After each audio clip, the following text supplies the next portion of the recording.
800টা 500টা। এই আছে বিলি মাছ 120 টাকা চাকরির মাছ।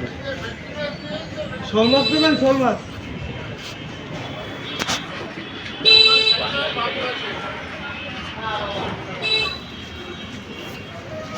আর কোনো মাছ নেই?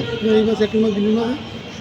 আর রিয়াল মাছ ছোট মাছ, বড় মাছ খাতি মজা। চাকরি আছে মানুষের পাঙ্গাস মাছ অন্য অন্য মাছ নিয়ে নিয়ে আসবো তো ইয়ে আছে না, নিয়ে আসবো না দিতে পারলি সেইভাবে করে নিয়ে আসবো নদী দিয়ে একটা দুটো নিয়ে পড়তাই একের ভাবে 100 টাকা মানে বুঝলি।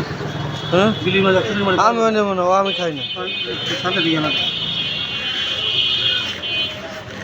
ওগুলো খাইলে তো আমি কোন সময় নিয়ে যেতাম। আমি বাজারতে বসে একটা কিনে নিয়ে এসেছি 2.5 কেজি ওজন। ঠিক আছে ওই মাছগুলো আচ্ছা ভালো বলি মনিকা বলো বিলি মাছ ধরেছিলাম। একে ডাকাতি বিলের মাছ। হ্যাঁ দিচ্ছি না চাকরি রয়েছে চাকরি